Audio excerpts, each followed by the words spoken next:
What's up, friendly neighborhood nerds? If you want to hear interviews from industry pros, get first looks, and have access to endless comic content, wake up. Please wake up. You're in a coma. Your mother misses you. Wake up. Wake up. This is a dream. What's up, friendly neighborhood nerds? This is Judah Rad. This is live from the apocalypse. Woo! I'm here with Robo of the Strange, and we got a special guest today. So funny story. We've already interviewed Christopher Rundt, but what I like to call the computer goblins just ate up the entire interview, and it's gone. You're never gonna see it. So we're gonna do it again, and we're gonna do it even better than we did the first time. But we're still gonna pretend. We're gonna still pretend like it's the first time we've ever asked these questions. I'm like, That's right. I don't know the answer. It's also really tough because I was so charming in that first one. Yeah. You're never gonna be able to reproduce that, but we try, you know. And this is my oh, interesting. I've never heard that before face. Oh. So you guys are gonna see a lot of that. This guy has written a comic called Battle Monsters, and it's cool. You can read it on ComixOlogy, and you can also look at this. I guess this very shiny cover that he's got right here. Hosts a comic book podcast just like us. It's called The Fortress of Comics, and then the Bat Friends podcast. You could probably speak a little bit more to that a little bit later. And then he also streams The Avengers on Twitch. So without further ado, welcome to the show, Christopher Rundt. The fuck is up, man? How's it going? Good to see you again. It's going good. Thanks for having me again. I'll try to be super awesome and charming like I was last time. Hopefully we talk about some furries in this one. Hell yeah. That's definitely coming up. Furries.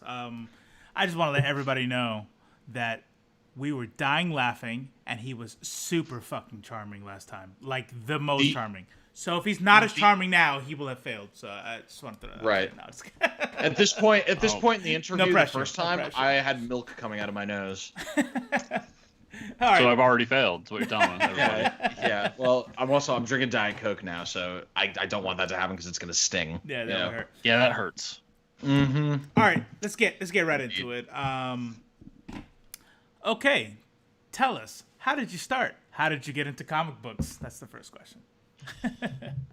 Oh, we're not gonna go with the origin story there. Oh, God. What's your origin story? And by the way, Judah made this up. Yeah, there it is. So yeah, as a young lad, I watched a lot of cartoons. So Batman the animated series, X-Men the animated series, possibly my two favorite cartoons of all time. That's what got me into superheroes. I didn't really get into comics on like a regular basis until I got a little bit older, and I just was really into zombies, like most people my age, and I discovered The Walking Dead. And found at my local Borders, if everybody remembers Borders, I've dated myself right there. I found the first volume, and I fell in love with it, and from there it just grew and grew and grew, and then I discovered about 2 years later that there was a comic shop in my hometown, and started getting books there. And it was mostly Marvel. It was some, like I was getting Walking Dead, but I was kind of dipping my toes in there, and I was just a Marvel zombie. Like I loved Captain America, and we're talking about Brubaker days on Cap and stuff like that. Brubaker Cap was the shit. Yeah, and then I fell on hard times, had to get out of comics, got back in because of my current local comic shop, who basically, it was right around New 52. I think literally when I walked in there the first time, Flashpoint was happening, and he's a big DC guy. So I got back into it, and it also was a perfect time for me to kind of try DC and give them a shot. And it's funny, my first DC book was Jeff Johns' Aquaman, which is probably why Aquaman's one of my favorite DC heroes. And from there, it's an addiction. I get way too many books, and I've gone back and read a bunch of stuff, and it's just been nuts from there. That's dope. What came first? What would end up coming next? The podcast, new media type stuff, or the comic book? Probably the new media stuff, huh? After I got back in? Yeah, so you're back into comics, and you're going to really dive in, because you've created a comic book, but what came first, the podcast or the comic book idea? Oh, the podcast. So I gone to college for broadcast and journalism, because there was a time when I wanted to be a journalist, specifically a media journalist, and let's just say that dream died. And I was like, well, what I really want to do is do media stuff. I want to do YouTube videos. I want to do podcasts. This was like, for me, the intro to podcast was Kevin Smith. So we're talking Smodcast, and then eventually Tom, Steve, Dave. And then it blew up from there for me personally. And there's a couple of failed podcasts that are on the internet. I don't even know if they're still on the internet or not, that I'm a part of. And it wasn't until Mike and I got together, met at the comic shop, talked about Batman 66, way too much for people our age, and decided, hey, let's do a podcast and like just sit and chat. And he was just getting out of school, he was moving out of state, so it was a good way for me to stay in contact with him. We had gained a pretty good friendship, and it grew into this thing that I still don't know how it happened. So that's pretty dope. And so then the very next thing is your own comic book. Now a lot of people they talk about comic books. Like, we're gonna make a comic book. I mean, we talk about making our own comic book all the time, and we've even thrown some stuff on paper. But you did not just talk; you did it.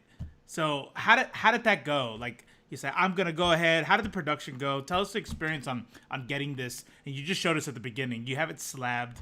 How did you get to this point? So there's two roads that kind of came together. One was that I was not only getting back into comics, but gained a good friendship with my comic shop owner and some of the people there. Was regularly helping out with like Free Comic Book Day and stuff. And then my buddy Joe, who's my co-host on the Bat Friends podcast, had created a few comics of his own. He currently has his book Cthulhu Holmes out everywhere that you can get.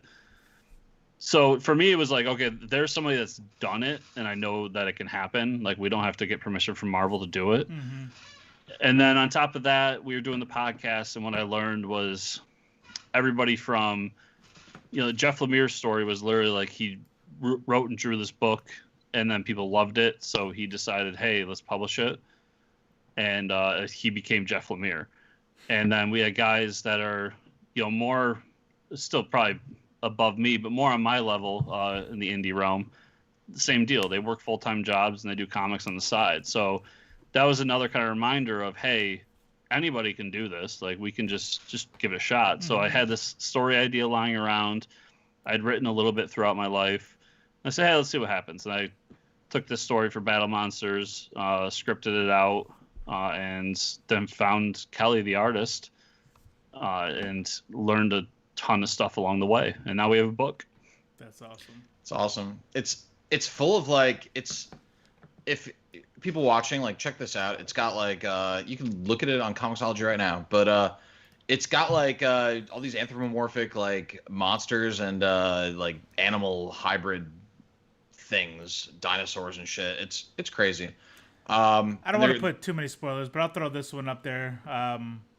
And this is just basically like how it kind of starts, but if you want the rest, yeah, you gotta go that's a Tyrannosaurus Rex. Tyrannosaurus Rex, the king of the dinosaurs. So, who kind of conceptually and visually, as far as the character models go, how involved in that process were you versus how involved your artist was? I would say it's like 80-20, the artist to me. I wrote the script. I had the idea for what the main monsters were going to look like and how I wanted them to come out. Anybody who hasn't heard the story, this is a book that was made out of an idea I had from being way too stoned and watching Pokemon all the time. And when I met Kelly and we talked, one of the big things was that he wasn't too familiar with Pokemon. Like, he knew what it was, but he wasn't like a fan. So that was big for me, because then when a scene comes out in my head, like, and now Meowth does this, and, he's not going to draw Meowth. No, like, even after I've talked to him and like, this is kind of the story I got and this is where the inspiration came from, but I don't want these characters to look like that and just feel like we're just ripping off Pokemon. So, because a big part of this for me was creating our own universe and doing some things that you can't do in that universe. Right. So I would say he came up with most of it, and a lot of the times for me it was like he would come up with it, and I'd be like, "Oh, that's awesome, man! Let's do that." Let's see. It's awesome. Yeah, sort of unrelated, but I'll make it brief. I actually had an idea for my own Pokemon film adaptation once. My idea was that Ash is like almost like Michael Vick, like kind of like he's more of like a Michael Vick type villain, and it's all about the abuses that happen in the world of Pokemon fighting. And it's really supposed to be a very sad story that makes you kind of feel shitty by the end. That was my idea. I don't know if that would take off, but so what's funny is the fan fiction-y version of this was like, what, Meowth could talk, the rest of Pokemon can't talk. So what if like Meowth was the next evolution of Pokemon? And I mean that in a more literal term, not in a Pokemon term. And they could all become a little more sentient and a little bit more aware of what's going on and be like, wait, why are we like jumping in these little balls and fighting for these people and overthrow them? So we're doing the Kickstarter and it's going okay.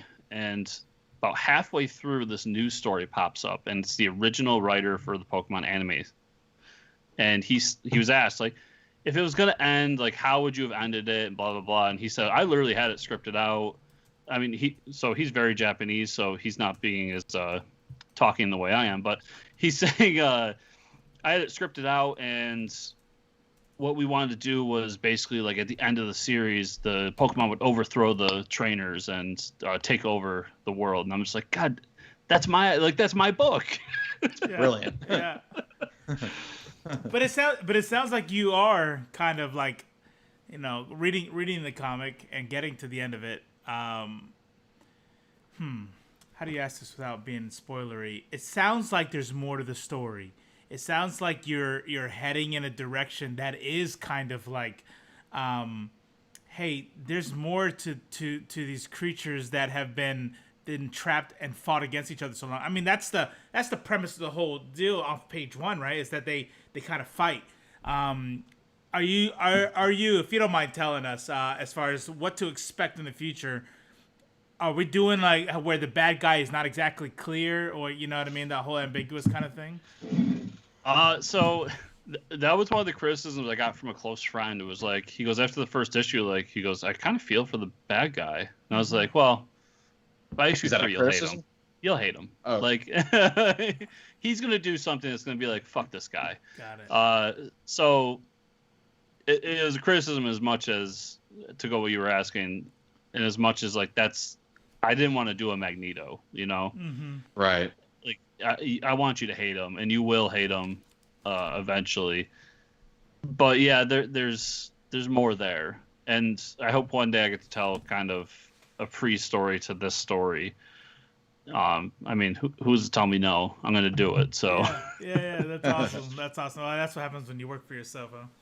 Yeah, do whatever you want. That old punk rock spirit, man. Like, that's right. Sometimes you just crank on the no effects and say fuck the system. Like, just do it yourself. Oh yeah.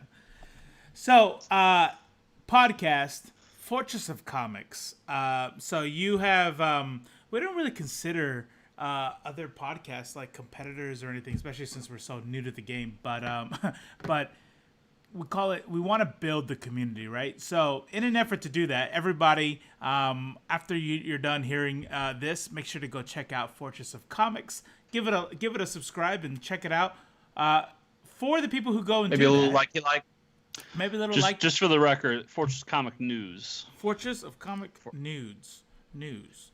Nudes. Of Comic News. Sounds great. That's my other site. That's the only talk about that later. Onlyfans.com/Fortress of Comics Nudes. Got it. No, but for the people who end up going to your channel, where should they start? They see your playlist. You've been around for a while. There's a lot to look at. Where would you start? Where would you want them to start? We try to make every episode. We try to make it so you can jump into any episode. So I'd say, like, we're recording this now on Saturday. We record on my show on Sundays. So by Monday, we'll have a new episode up. That should be a good place for you to jump in. But if you really want to see a good episode for us, just find a creator you like. I mean, I know you guys did too, but we interviewed Kevin Eastman. We've interviewed Jeff Lemire. Colin Bunn asked to be on the show way too much, and I've had so many people. Kelly Thompson's been on the show, and so many great artists, writers. We've had inkers, letters. you name it, and I've made an attempt to have them on the show. So either way, we did do an episode about 3 weeks ago with the writer of Blastosaurus, which I'm going to try to look up as I talk. Yeah. And that was probably my favorite interview we've ever done, just because the dude, you'll finish that interview and realize that you've done nothing with your life because he's done everything. Those are my favorite interviews. Richard Fairgray is his name. And he has a new book coming out, too. You said that last time, the one that the Internet Goblins ate. So I'm going to write it down this time. Richard Fairgraves. I want to check that out. Yeah, he's a good dude. Blastosaurus is a good book. It's about a purple T-Rex who has guns. What could go wrong? That's right. What could go wrong? So just without getting up and without grabbing battle monsters, what's the second coolest thing you have in arm's reach that you can show us? So my buddy Joe is also a shameless plug for Clicks Nexus. If anyone plays Hero Clicks, I don't, but he got me this at one of his shows. And it's Duke dope. Riding a motorcycle with a tiger. That's dope. That's amazing. That's amazing. It's the greatest thing ever. Yeah. Duke rules. I was not expecting Dupe riding a motorcycle to be the thing you grabbed, so that's an incredibly pleasant surprise. You also like my Thanos Copter? Thanos Copter Hot Wheels. Inside a Cosmic Cube. Love that too. Damn, bro. I'm actually super jealous of that Marvel flag you have next to you. Yeah, I got my Marvel flag here. It drives my girlfriend nuts because she's a Harley Quinn fan. So she goes, "This is a DC house," and I tell her to shut up. No, it's a Marvel house. It's at least it's the Marvel corner of the house, right? So when we moved into our last place together, I did most of the heavy lifting for that because she was in a brace at that point. And I got in the house early, and our living room had all of my Alex Ross Captain America posters framed in there, and she just walked in and goes, "I knew I should have gotten here before you." That's awesome. I would say so I'm married, and so I don't really have this option. But once I get like my own room to build, it's gonna be plastered in Alex Ross and Stephanie Hans, and it's gonna be the dopest thing ever. You can basically tell our house by who has what corner, because if it's like Disney, specifically Beauty and the Beast, it's her. Yeah. If it's Marvel, it's me. If it's Star Wars, it's us. Nice. Very nice. So she reads comics. She's all into the super nerd stuff with you? She doesn't read the comics yet. I've been trying, but she's a big gamer. She loves the movies. That's the best part is like, hey, Black Widow's coming out. Cool, date night. Yeah. And she's even dragged me to something I didn't necessarily want to go see, like Birds of Prey. I had zero interest, and I ended up leaving that movie really liking it. So it wasn't bad. I loved it. Yeah, it was good. So and we've had we did have a regular thing. We first started dating about a few months before Force Awakens came out, and we did see every the Disney Star Wars movies together. Yes. And now they don't exist, and that's sad, but yeah, it is what it is. Yeah, it is what it is. So check this out. We had Fabian Nicieza, not a shameless plug because you can't go find it yet, because this channel has a lazy ass editor that has 5 videos to still edit. But one day, you guys will see an interview by Fabian Nicieza on our playlist, and he's talking. He's the co-creator of Deadpool, by the way, just in case you guys weren't aware. That's right. That doesn't sound like Rob Liefeld to me. Doesn't sound like Rob Liefeld. It's not Rob Liefeld.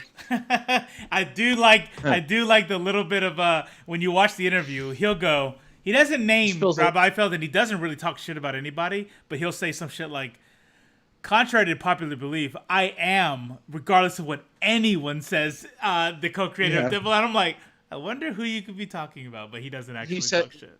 He said, so Rob Liefeld definitely designed how the character looks, but his personality, his characteristics, his history, everything about him, that's me. Yeah. So it's important differentiation. Right. Oh, isn't that Joe Casey? Because I'm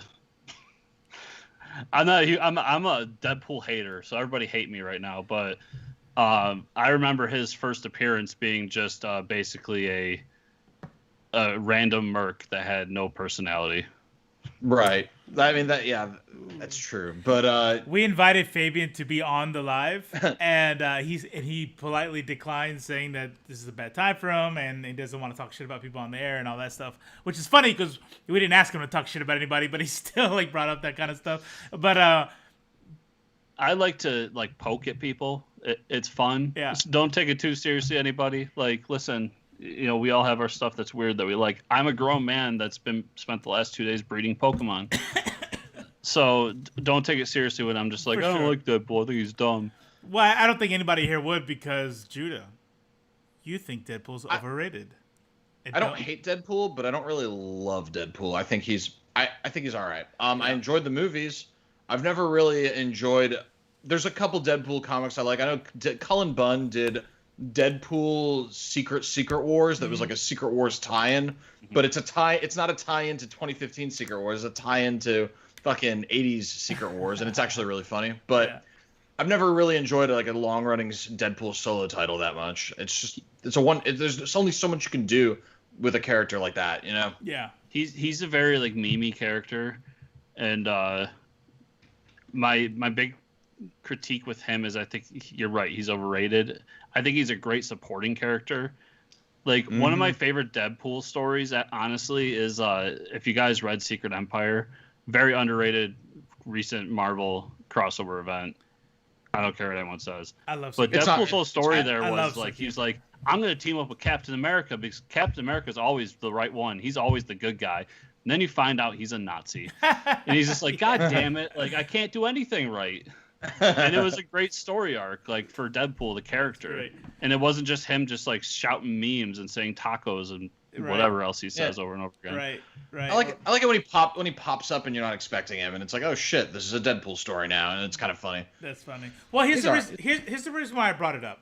The reason why I brought up Fabian Nicieza at all was because he gave his 2 cents on probably way more than 2 cents on the who's the Punisher. The Punisher creator, he just made a long tweet regarding Jerry Conway. So Jerry Conway does that, and what Fabian was telling us was pretty much along those same lines on how he thinks the industry made a mistake catering to adult, what he calls man boys, and he's probably not. He said incorrect. man boys like Judah, which I took as a very personal attack. And then he pointed at us, and then he said, "You fucking man boys," and then he goes, "Well, not you guys," and I'm like, I'm already crying inside. right. But anyways, what do you think about the state of comics? Because you're not just a podcaster, you're not just an interest or a hobbyist like us. You are now officially a comic book creator. You are in the industry. What do you feel about the state of comics today? Yeah, I plant my flag in this industry, so when it falls, I fall with it. You're done.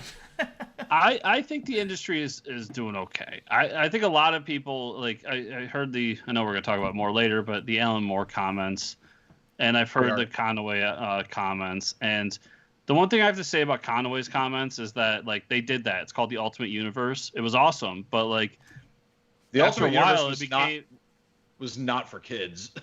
Oh no! But the whole, like, I'm sorry, my mind went back to him like rebooting everything. I see what you're saying. But the whole idea of like trying to go with adults and like keep this long history and everything, it's one of the things that makes comics great. Yeah. Like that's what people don't talk about. And yes, I will agree. Like we need to do more in the all ages space. And same. Yeah. Once again, everybody, Marvel Zombie, but I think Marvel does the best job of it in terms of the big two. And they got Squirrel Girl, they got Punisher. Yeah, and also just the fact that you can go to an IDW book and it's Marvel Action and it's an all ages superhero book that introduces you to their characters, and you can hand it to anybody. And I've had people in my that I grew up with contact me because they're like, "Hey, you read comics, right?" And like my little kid likes comics. What should I do? And I tell them the same thing. I say, well, find a comic shop near you. There's a series called Marvel Action. Crossed. Oh, never mind. Sorry. Yeah. That's for the mom. Yeah, that's right. But it was a friend of mine, Ashley. She recently contacted me for this. And like, my kid really likes Hulk. What should I do? I said, well, For Hulk, it's tough. I don't know if they've done a Marvel Action, but Marvel Action is the best place to start because they do a lot of superheroes, anything from Black Panther to Spider-Man, so on and so forth. And they're doing an Origins line too, where they're going to retell the origins of these characters. Again, yes, but for The kids, year you probably ones. haven't. Yeah, they already got it. They got all the origins for kids right here with these season ones. Yeah. but the thing is they do need to redo that every so often to kind of reinvigorate, new people coming in, I believe. And this is more directed towards kids that are in, elementary, primary school. I know those were very all ages, but those kind of struck me as almost young adult novels, the few I read. Mm-hmm. So I'd like to see more of that. I think IDW kills it. They do Sonic the Hedgehog, which I'm not going to lie, I read. And I think is really good. It's a well-crafted story, and it's an all-ages book. And I want to see more of that. And anybody out there that knows Captain Underpants, like that dude has thousands of Captain Underpants books, but he also has a series called Dogman, which recently spun off and had a book called Catman.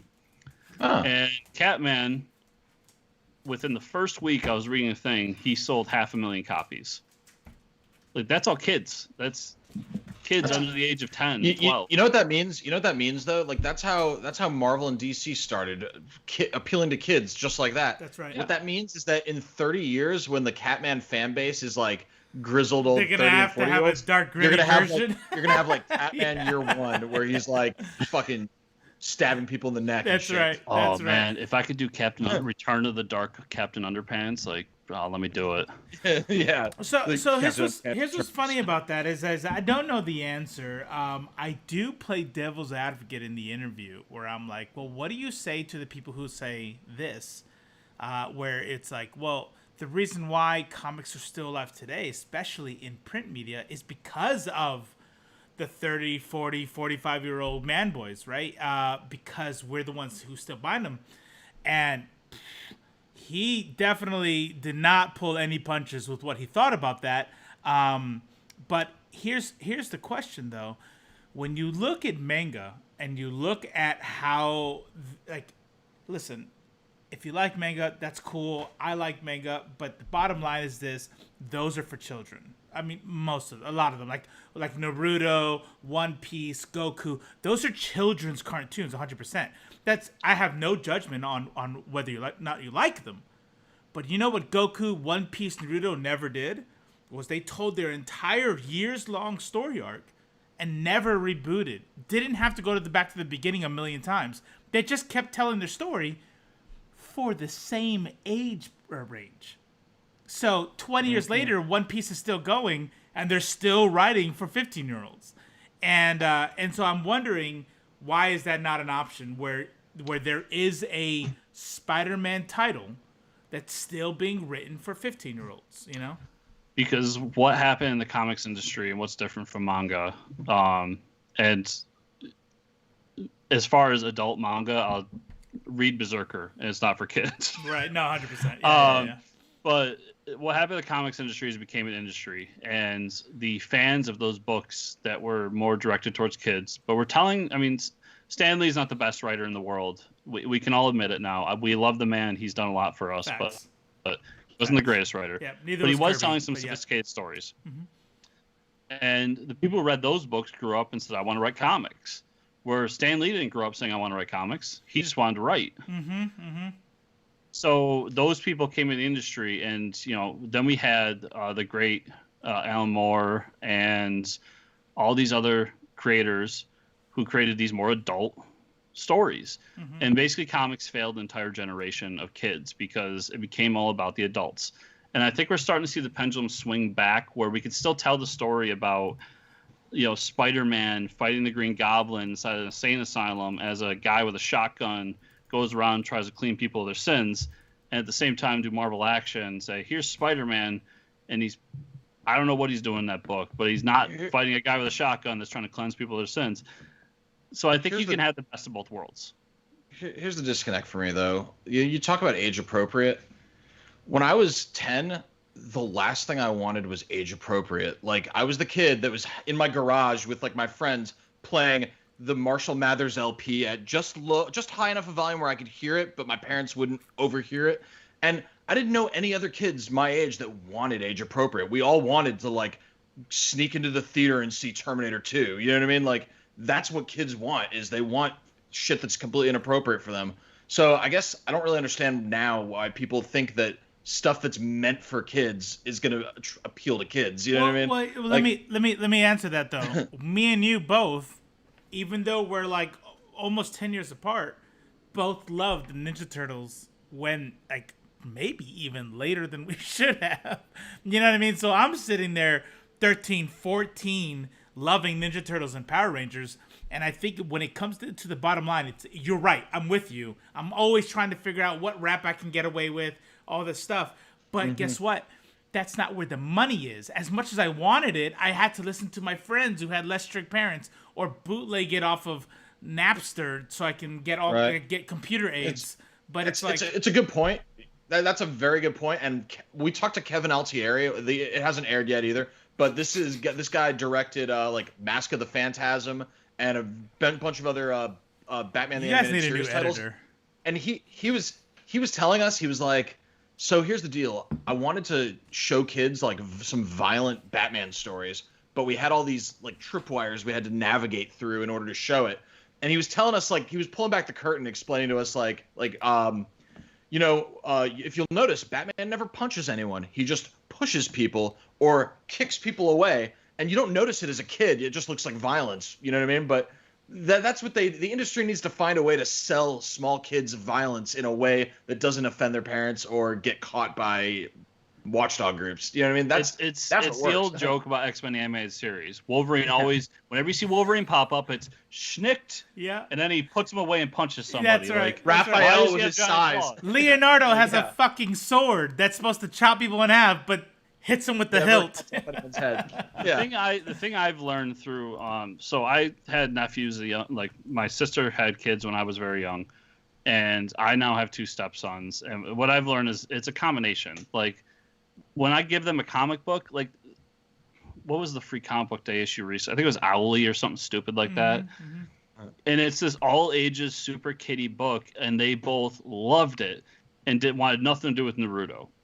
And that's literally like those two books were put in front of them. And they chose Owly. Wow. But then they'll turn around and be like, "Can I play Xbox?" And let's play Call of Duty. Shoot people in the face. That's right. So I think it's a combination. You got to play it right. Sure. Like you joked about it earlier, but it's like I too am one of those kids who grew up the way you guys did, where my dad took me to see Alien. What was it? Retribution in theaters when I was like 8 years old. Resurrection. Resurrection. Okay. Kill me. Yeah. So I was definitely way too young to be seeing that, but I love those movies to this day. Not as much that one, but the other three. Right. And but there's a fine line there, because there is some of that stuff, like, but I'll show them Walking Dead. Like we watch Walking Dead. We're very open parents. We're like, there's certain things obviously are not going to be doing in front of the kids, but for the most part, like if I'm watching Walking Dead and the kid walks in, I don't like quick to mute it or stop it. Like it's like, okay. And they walk in, they look at it and go like, I don't like this. It's like, okay, why are these people talking in the dark over there? Like, yeah, that's right. That's right. Yeah. It's funny when you let kids make their own decisions too, because like my son will be 17 and I'm at the point where even if it's a movie with some, even if it gets pretty graphic, we're not talking porn or anything, but like rated R sex scenes, I'm like, he's gonna be 17. He can see some titties. He can see stuff, and he's still like, I watch him like be like, all right, I'm gonna look at my phone. Probably because less about the scene and more about the fact that his parents are in the room. But it's like once you let kids kind of like realize that they're not. That's when you laugh. That's when you chuckle like this and hit him on the shoulder like. Don't look away, son. No. But I've always had what people have told me is a somewhat inappropriate relationship with my father, and me and my father are super close. Yeah. And like I can remember like if my dad saw me with a girl, like even into my late teens, 20s, when this really started happening, he'd be, hey, did you get any? I'd be like, yeah. He's like, okay, you wore a condom, right? He's like, yeah, Dad, don't worry about it. Okay, good. That's all I care about. Consent and protection. That's the only thing I talk to my kids about. But I was gonna say, you joked about it earlier, like there's Call of Duty shooting people in the face, which is still kind of inappropriate for how old my kids are. but like I'm not going to give them crossed. Right. Because Right. there's a line, there's a weird line there that I have to make arbitrarily. I like fucked up shit, and crossed is too fucked up for me. I love crosses. It crosses my line. I want to get further into. I'm not that far in the cross, but what I have read of it, I really like. And I know Alan Moore. Alan Moore wrote a series for Cross where like he gets really in depth with like them turning into tribes and creating their own language as they're just like double teaming innocent people and cutting their skins off. Like, all I'm saying is I love Cross. I tried Cross. I borrowed it from Judah. I do not have a weak stomach. I love horror. I love craziness. The Punisher Max series. Like these are great. These are great stories. I know Judah loves the Punisher Max series. I love it. But yeah, I have to say that when I was reading Crossed, when he was hacking up the little girl and they showed it, I was like, oh my god. Yeah, and they're like, it's just weird. It's just so like it's not. And I was funny. I was talking to somebody about this, and sometimes people say things where I'm like, "Oh, cool! I would love to punch you in the face right now," because it was like I say this, I'm like, it's just I think they went overboard on the rape and stuff like that, and they're like, "Oh, well, I don't remember exactly what they said, so I'm just gonna tell you how I took it." And it was like, "Oh, well, I'm not really a bitch like that, so it didn't bother me." And I'm like, "Oh." Okay, calm down. This is stupid. This is about a comic book, but yeah, I would like to hear a story. Like, for example, I love Lord of the Rings. I'm sorry, Lord of the Flies. So Lord of the Flies, like that kind of grittiness, like I'm gonna kill you, and then other books that kind of contemplate: do we eat the person? Do we not eat the person? Like this is great.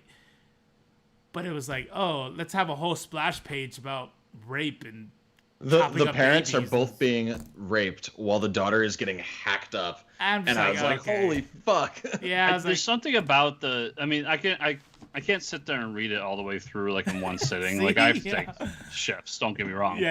There's something about the idea of stripping human beings down to their base animalistic kind of yes. And I agree the fact that they have no emotions, they have no like nothing. They just their entire existence is to create as much pain as possible. Yeah. And there's something there that just like creates for some cool stories. But I wish our third co-host was here because she would be agreeing with you. We've had this discussion before and she's like that too. And by the way, just so it's clear, just because I have those reservations about what I like, I'm not judging anybody who's able to like, nope, that's fine. It is a horrible scene, but the overall theme in the story is what's really interesting to me. So I don't judge anybody for liking it. Maybe I am. I just have a weak stomach. What's interesting for me now as a quote unquote writer is like I did something in one of my scripts where I literally like had to stop writing because I was ashamed of myself. I'm like, why would I do that? Yeah. And yeah. I think back to like the people writing Crossed and books like that. And it's just like every other sentence has got to be like, I'm ashamed of myself. I should burn in hell. And like the emotional toll that had to take on the people who created it, unless they're just narcissistic as fuck. Garth Ennis, no way. He was just like, that's just Wednesday for Garth Ennis. Well, we know more about him now, so possibly. But like, it's it's a weird thing because I had one scene where I just literally sat there and said, like, I can't believe I just did that, and I got to go like hug my kids. Yeah, that is something that, and I know you better than us as far as like when you're interviewing writers and you're interviewing creators. One thing that I think is hard to separate from the lay person, and like you said, you're a writer, not a supposed writer. You're a writer. Your shit's on fucking ComixOlogy. So here's the deal: is I think I'll just speak for myself.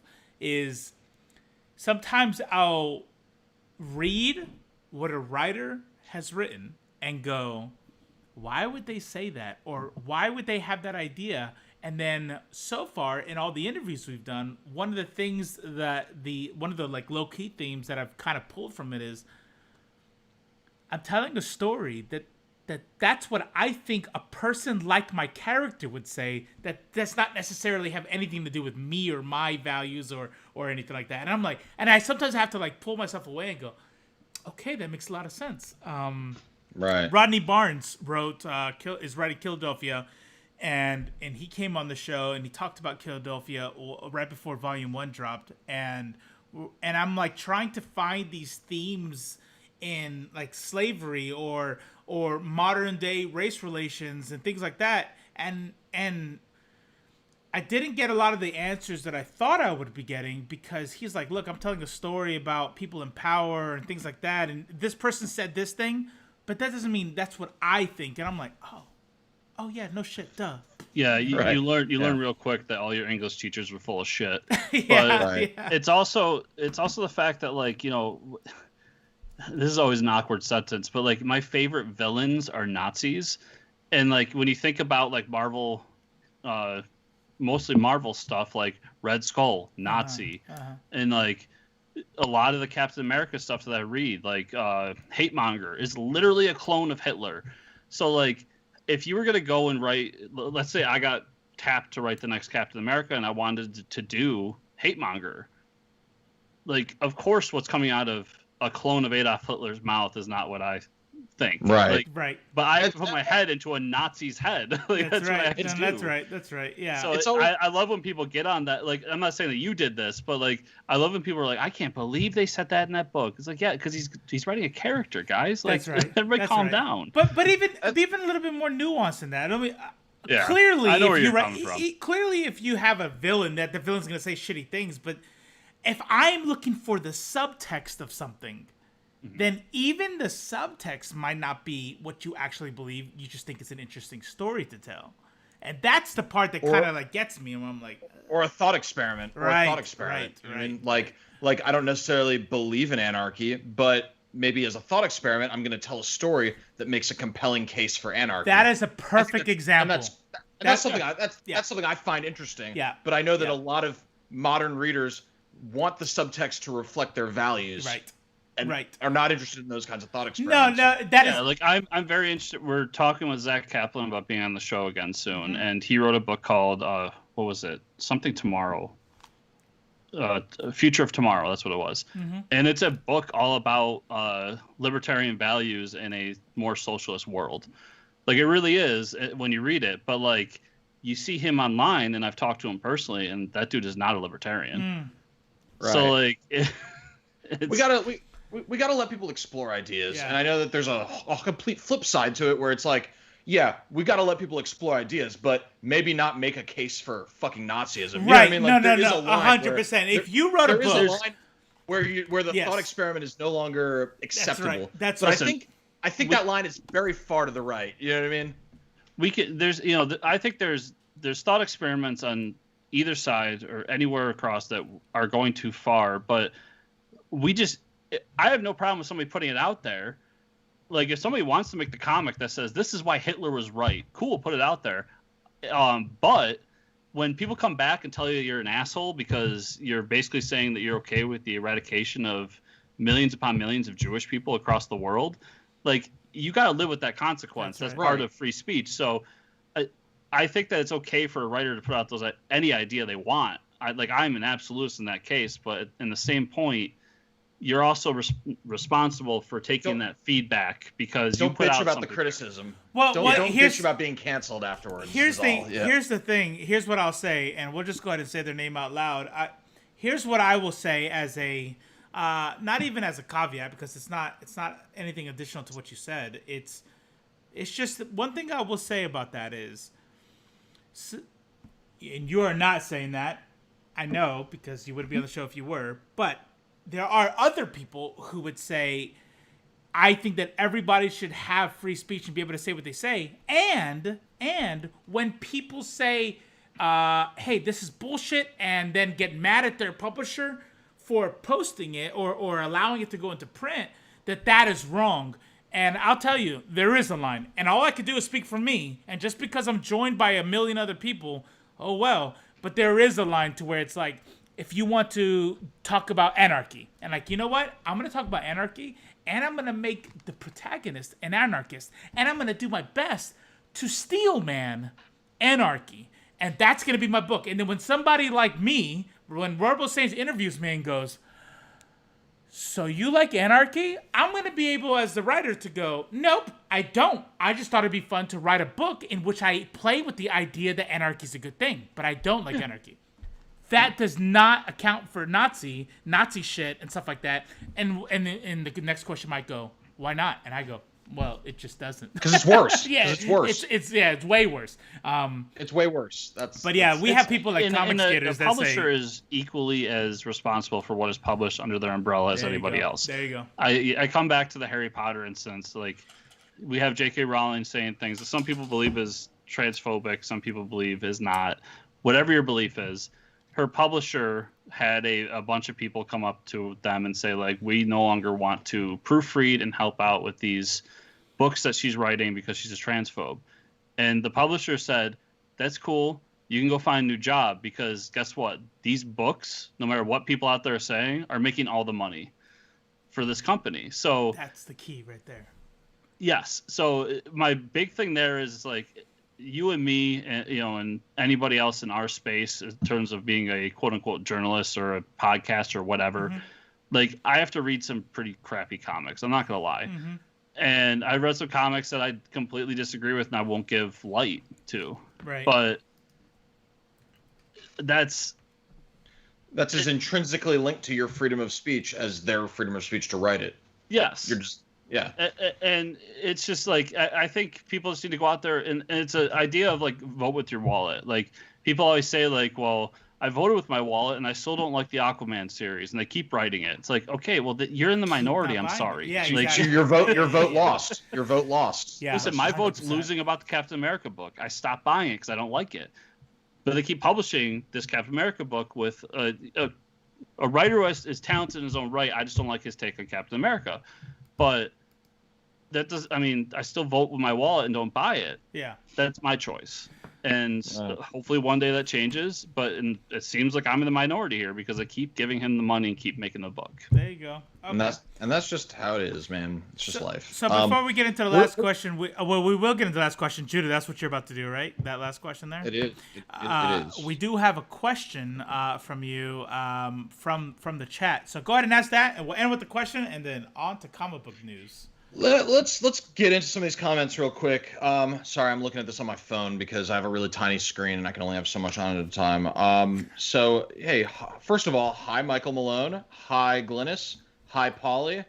And that's it right now. Good to see you guys, as always. So the question, what character from a TV show or movie would you love to do a comic book about? TV show or movie? James Bond, probably. Fuck yeah! I love James Bond. I love the comics that are coming out right now for James Bond.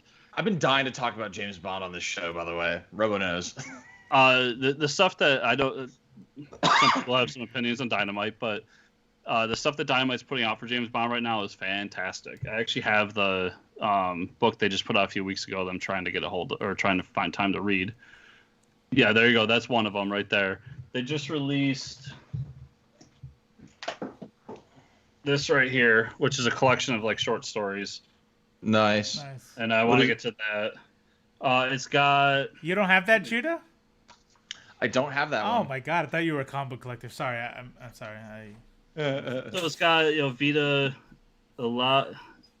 I can never pronounce her name. Vita Ayala. Yeah. Thank you. Yep. Benjamin Percy's in it. Mark Russell, who's a favorite of mine's in there. Andy Diggle does a story. Greg Pak, Gail Simone. Like, there's some great writers in here with short stories about Bond. But what's the book called? James Bond what? James Bond Reflections of Death.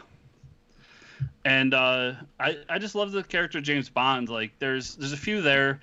Like, it's the spy stuff. It's the action stuff. But it's also, like, James Bond at its core is the ultimate male fantasy, and especially heterosexual male fantasy, where, like, James Bond's a guy who goes in, he has a license to kill, he can shoot up a bunch of people, he has these amazing relationships and adventures, and then can just grab any woman and fuck them whenever he wants. And, like, there's something about that story that just appeals to me as not only a man, but just, like... as a person. I love James Bond. I love the movies that are coming out. So what are your top 5 Bond movies, most to worst? Just top 5. Just take any Sean Connery one, put that on top. Like, Okay. I'm gonna have a hard time posting them out of my head, but like I love the Sean Connery ones, especially the one he did that's not really a James Bond movie, but is a James Bond movie because there was a weird legal The Rock? snafu. The Rock. oh no! You're talking about you're talking. It about was a Never Say remake of Never. Thunderballs, but Never it Say Never wasn't. Again. Yes, there we go. Because there was like a weird legal snafu there. So, and I'm really interested to see who they have play him next too. Like, Idris Elba would be awesome, but I really want Henry Cavill. So I want them to do a throwback in the same universe as the Craig universe, a throwback to the Cold War, 001 with a young Judi Dench M as the main protagonist. I'm down with anything Cold War. It's a great part of history, and anyone that like wants to get like what you're talking about, like M as James Bond. There's a book called Velvet that Ed Brubaker made. It's great. It's fucking great, dude. And Steve Epting. Steve Epting does the art. It's awesome. And it's just like, what if M just had this secret history of being a super spy and then had to go back out and do it? Like, I love super spy stuff. So, and James Bond's like the king of it. So He is awesome. So real quick before we kind of move on to other things, what can people expect from you? Excuse me, I just burped on air. I'm incredibly embarrassed. Whew, man, never gonna live this down. What can people expect from you going into the future? more podcasts. Where are we at? Are we getting a number 2 or what of Battle Monsters?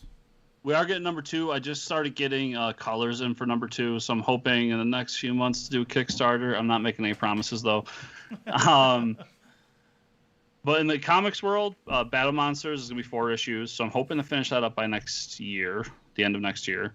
I'm working on a book that's about a half sheep, half Sasquatch. Nice. That I'm really enjoying because real. it's just this giant monster thing that rips people in half, and I get to. Isn't that a write real stories mythology? about Like, many isn't that like people. a Appalachian Mountain like myth thing? Like the sheep Sheep monster? squash? Yeah. Sheep. Yeah. I would imagine sheep squash would have a huge dick. That's just the first thing that comes to my mind. Jesus Christ. Huge. So speaking Isn't of that huge like an dicks, I Appalachian do. Mountain? I actually did I do a podcast called Bat Friends. We talked about it earlier, I think. And the last week's episode was me and Joe watching the Bane episode. And Joe just goes on this tangent because he's just convinced that the only reason that Bane is in the episode is because he has a giant dick. So we tabled it Bane's luscious cock. Hell yes. Makes sense. And Bane, that's I would how you imagine, title is- videos. Noted. Do you think Bane's cock grows with the venom, like when he gets infused everything else with does? venom? Why wouldn't it? Yeah. 100%. 100%. Damn. 100%. Yeah. So if he's dating someone and he's taking a break from the venom, I would imagine she'd be like, hey, so when are you gonna start venoming? Yeah. Maybe Yeah, sometime that's right. tonight. Yeah. 100%. 100%. You know I like it ribbed for my pleasure, right? Right. But yeah, comics wise, so we got that going. Those are the 2 I'm really focusing on right now. But in the background, I am working on some I want to do something superhero-y because at the end of the day, we all love superheroes and I love them too. And I'm trying to. I've got all these short stories in my head of their football stories because The other thing is I'm a huge football fan. I'm an Eagles fan. Somehow we're in first place right now, but I want to do a football comic book because I think that there's like more of me out there who like both, and I'm trying to find a way to kind of mesh that together and make it one more cohesive story as opposed to a bunch of short stories where I can. Will it be like fantastical? Like, will they have powers, or you just mean like No, football no. drama? So I always forget the name of the movie, but the one with El Chapino. Any given Sunday. So, yeah, stuff like that. Like more like in the grounds, in the locker room, realistic football stories. Because I played football for a long time and I've watched football for most of my life. It's another one of the things that me and my father bonded around. So I know a lot of like really fucked up stories about behind the scenes in football locker rooms from different books I've read and stuff. So I want to do something with that because I haven't seen a football book in comics done that isn't, Marvel's NFL All-Stars, where they're just superheroes that wear shoulder pads. So I want to do that. and I'm sure there's other stuff too. And then the podcast realm. I'll keep doing podcasts. Nice. We've talked about doing some audio drama stuff. I'm not going to say that that's going to happen, but there's behind the scenes happening. Hopefully it will one day. And we'll keep doing Fortress Comic News, and hopefully Bat Friends will go on as well. No, Michael. Football. Cool. Just fucking football. Cool. If he meant soccer, he would have said soccer. Nobody gives a fuck about... No, just kidding. Just kidding. Listen, okay, so here's my rule. Here's my rule about that. What was the guy's name? Michael Malone. Yep. He's one of our admins. Currently, I am inside the United States of America. Inside the United States of America, it is football and soccer. As soon as I leave those borders, I will say football for you. But inside my borders is football and soccer. I'm sorry. That's just the way it is. That's right. Fair. But here's the thing. He's more magnanimous than me. Bacon is always bacon, and your food will always be called ham. What Europeans call bacon is an insult to the word bacon. It looks delicious. Europeans call bacon. So they have ham. Delicious. They it's fry ham on a skillet, and they call that bacon. That's bacon to them. No. They call what we have streaky bacon, and they consider it to be like this gross American abomination of bacon. Yeah, worse than that. Not even streaky bacon. They call it burnt. They call it just overcooked. No. Like this is why the European Union is falling apart and you're a bunch of international terrorists, because that's just unacceptable. That's why. It's the fall of civilization is when you start calling that ham shit. Lady, I thought you were going to go to Canada, and I've got some strong feelings on Canada. Like, it's not bacon. Canadian bacon is not bacon. No, like, don't even call it bacon, because it's nothing like bacon. It comes from the same animal. It's not even the same food. Like, it's called ham. Don't do it. Yeah, it's ham. Ladies, gentlemen, and NBs, that is Christopher Rundt. Usually that would signal the end of our show, but it's not. That's just the end of the interview and all the questions that we have for him as the creator. We're gonna go ahead and enter into comic book news. Chris, you're sticking around? You got time?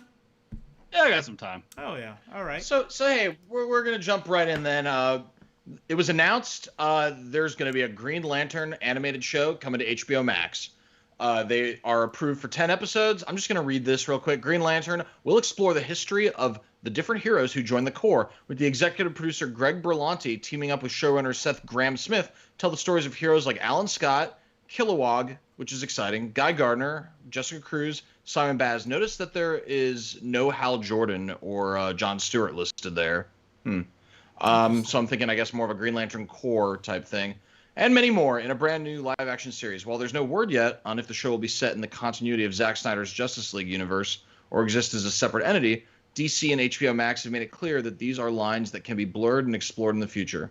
So basically that means that, well, we don't know yet because we haven't planned anything about the DCEU. We just do stuff and see what happens. But I'm still pretty excited about this. I think Green Lantern deserves better treatment from TV and movies than it's gotten with Ryan Reynolds. What do you guys think about that? Yeah. So, were we retconning Alan Scott to be a Green Lantern Corps?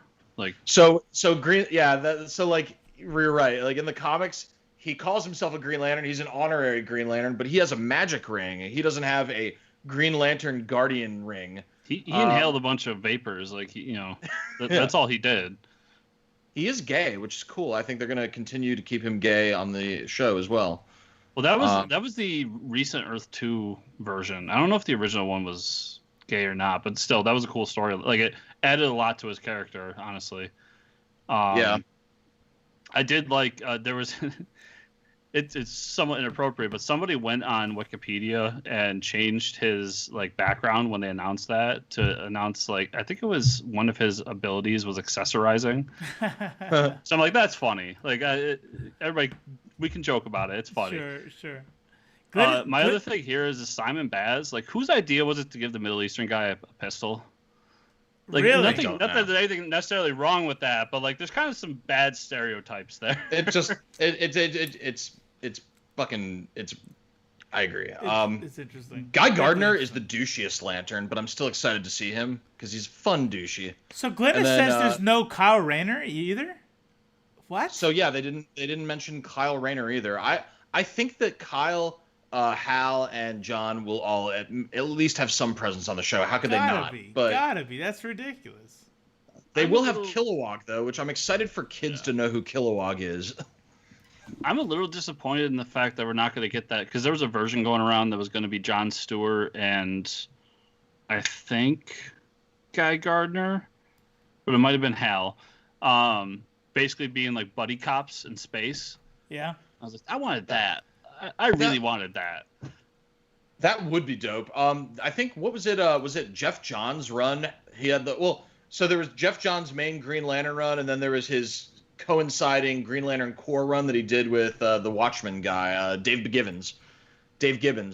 And that was a lot of Jon Stewart and Guy Gardner doing their it was a lot of Kyle Rayner and Guy Gardner doing their team thing in space. So this kind of looks like it might end up being like that, only swap Jon Stewart for Guy Gardner or something. Yeah. I don't know what it's going to be, but I think it's going to be pretty dope. I'm still excited for it, yeah. One of the things that I'm super excited about this kind of stuff is if it makes money and people love it and like, okay, cool, everyone has bought onto the whole Green Lantern Corps or the Lantern Corps in general, I need a game. I need a video game based off it, because if they can give me an Avengers, Sony Spider-Man level of the Lantern Corps, that would be dope. That would be dope. You know what the base problem with the Green Lantern video game is? What's that? You have a magic ring that can present anything. Right. Like, we can make anything we want and punch people with it. And then you have a video game where you're gonna be able to create like four constructs? Fist. Yeah. Your imagination. Fist, hammer. The limit is the imagination, and I guess the imagination just isn't that high. Well, here's what you do. So check this out. So in the video game, you have different Lantern people, and based off of the continuity in the comics, they show you their deal. Like Kyle Rayner was like super like what did he tell us? He said that the writer said that he would. We talked to Ron Mars. We had Ron Mars on the show, yeah. So we talked a lot about Kyle Rayner. So Ron Mars says that one of the things that they wanted to do was every time he did a construct, it would be something different. And he never did the same construct twice, and it was very like techie Gundam so, but like mech type stuff. So if you pick that kind of character, as the skill tree breaks out, you would get more constructs based off of that character, and you know what I mean. So I don't know. I think what if you create your own Green Lantern and you get like skill trees? There you go. And it's an RPG. Yeah. Or what if you can literally draw your own constructs on a pad and use them? Yeah, but all yours would be penises then, so I don't know. It would all be dicks. That. Yeah. I'd be blasting people with dicks. Yeah. So I gotta have you ever played any like tabletop role playing games? Not really. No. It's funny you say that. We want to though. We want to. We just haven't.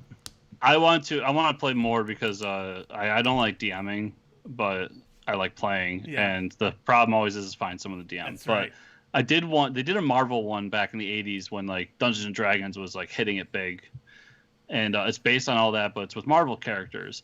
And I rolled my character very randomly, and I was basically like what you're describing, which was a Green Lantern, but I had a mech suit, and like I could draw things on my suit and make them come into the reality. And I literally just drew a bunch of dicks all over my suit and punching people with it because it's hilarious to cock slap things. I'm a man after my own heart. That's awesome. So I got to talk some shit before we move on. Glennis Whites is in the chat, and they posted a picture of their shrine, their Green Lantern shrine, and the poster in the background was the cover of Green Lantern Rebirth, and I was making fun of them because it's an Ethan Van Sciver poster. So clearly, I was like, whoa. Clearly they're huge fans of EVS. Huge. Say what? No, I was saying clearly they're huge fans of EVS. Yeah. When's the next Cyberfrog coming out, Glennis? That's the problem, though, is like he did some really cool Green Lantern stuff. He did. That's something I've always like, dude. I read his Green Lanterns. I read him and Jeff Johns' Green Lantern shit. It blows my mind. Like, I love his Green Lantern work, and I can't not say that. I just think he's a piece of shit. That's right. That's human right. Being. I mean, even it's like coming out that maybe that Jeff Johns is kind of a piece of shit too. We don't know quite yet, but it's like starting to get there.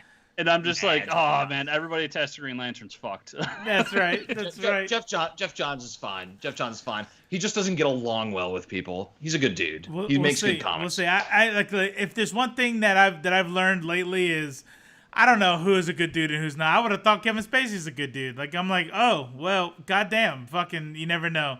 But you're right. We'll go off of what is actually known. And I'm even so inclined to say, super controversial right here, that there are splashes in Cyberfrog that are pretty dope.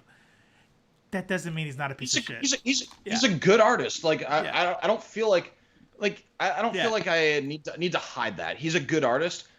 I would rather be a shitty artist and a good person than a complete piece of human waste that's a good artist. Yeah. You know what I mean? Yeah. So if he's happy being a piece of shit that makes great art, that's fine. I'll give him the art. I don't care. There you go, Polly.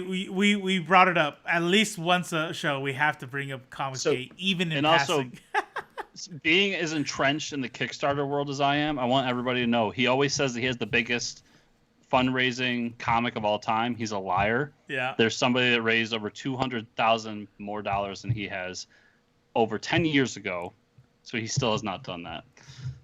Yeah. Good. Fuck you, EVS. He's a liar and a piece of shit. All right, moving on. So we're moving on. We actually didn't include this in the first list of news. We did. I just put it towards the bottom, but we're gonna put it to number 2. So holy shit. Speaking of Robert, we were talking about Robert Kirkman earlier. Invincible, the trailer came out. It's pretty dope looking, and I'm excited to see this. It's the animated series, blah, blah, blah. It's aimed at adults. About 17-year-old Mark Grayson. His dad is the most powerful superhero, Omni-Man. Mark is becoming an adult, and his powers are starting to manifest. This voice cast blows my mind. So look at this. We got Steven Yeun. We got J.K. Simmons as Omni-Man. We got Zazie Beetz, Chris Diamantopoulos, who I don't actually know who that is, Jillian Jacobs, Jacob Mantzoukas, and fucking Mark Hamill. Mm-hmm. Oh. Mm-hmm. Oh. And so I'm gonna ignore that. Hey, Michael Malone has been suggesting this book to me for a while. Apparently, it's also super dope. Super dope. Oh, I just noticed that Battle Monsters is still up on the screen the whole time, like super tiny. That's weird. How that happened. Yeah. I've been staring at it the whole time. Really? It's been like my center point right. Ain't complaining. That's So dope. yeah, it's Dragon Ball Z with costumes, but it's really awesome. So Yeah, I heard it's. I love Invincible. That's But it's Dragon Ball Z with costumes. Yeah. The animation looks very very true to the comic book. Yeah. It looks almost identical, pretty much. But it's definitely for adults, right? Like we have some like bloody. It is. It's a comic book for adults. Yeah. Dope. My only complaint about the animation is that they use that like 3D backgrounds with flat animation on top that I'm not a huge fan of, but That's just how shit is now, man. yeah. The other thing, anyone that doesn't know, Alan the Alien, which is a great character throughout the book, is Seth Rogen. Yes. Which is perfect. Yes. Perfect. Yeah. I'm super excited. I haven't read the book, but it's funny how excited everyone is, and this is a good sign. Everyone who has read the book and has watched the trailer is excited for the show. So I'm like, good. I'm great happy. book. It really, like, from top to bottom. I mean, there's a point in there where it dwindles a little bit, but even the ending was pretty good. Anybody that has their copies of Battle Pope #1, hold on to it because you're about to get rich. I got it. I'm sure that's next. Nice. I got it. You got to pull it out. You got to show Yeah. it. If you don't pull it out, then it didn't count. It's not within reach. It's in my long box, but I have the trade for Battle Pope up here somewhere. Hey, if you don't have it, it's fine. Don't worry about it. All right. But it's just that Kirkman touch, man. Like, the dude knows how to write. I don't know if anyone knows this yet, and everything he touches gold. Yeah. And this in particular, like, there it is, Battle Pope right there. Okay, he has it. Good. It's a space Pope fighting Martians or whatever fights in that book. I forget, but Robert Kirkman is a comic book genius. He really is. There's no disputing. I love how when he came up with Oblivion Song, and everybody, like, all the retailers got the first 6 issues, and all I heard from retailers was, "Oh, we get it. Like, he's gonna save everyone every issue, and then he's gonna make a TV show about it." Okay. And then I kept reading it because I'm like, no, it's more than that. I know because I know Kirkman. I know he likes to fuck with people. And yeah, the book's way more than that because the dude's just a great writer who knows how to mess with people's expectations of him. You're reading Firepower? No, I love Samney. I absolutely love Samney's art. I'm not a Kung Fu guy. I tried the Volume 0, and it's just not for me, unfortunately. Okay, fair enough.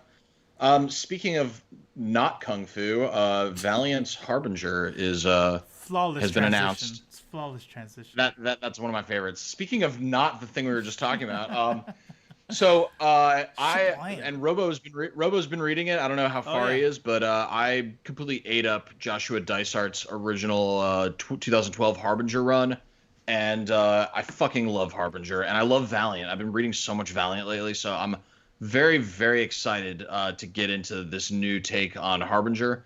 We got writers Jackson Lansing, who I'm not really particularly familiar with his work, but apparently he did Gotham City Garage with Colin Kelly. And then we got artist Robbie Rodriguez, who did Spider-Gwen. I am familiar with his art, and it looks a lot like what this promo picture looks like, with those kind of bright colors and almost semi-surreal, where surrealism and photorealism sort of intersect a little bit. So it looks pretty dope. Here's the quote. For years, we've been told that Peter Stanchik would rise from his troubled, misspent youth and become a revolutionary, a leader, and a hero. It's time we find out how that happens. So what I'm getting is this is going to be a redemption arc. Peter Stanchik, super flawed character in the first Harbinger series. This is kind of going to be his assuming his position as the world's most powerful psychic and really using his power for good. So I'm pretty stoked for this. What do you guys think? Robo, where are you on Harbinger?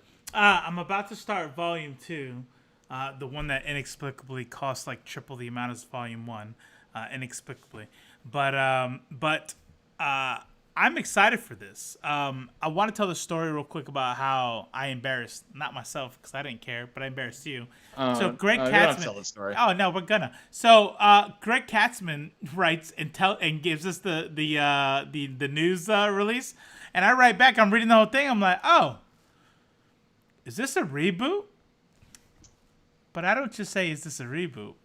Before I write the email, I do a quick, like, wait, when did that Dysart go? And I'm like, the Harbinger release date. And it says 1994, but there's another date right after it.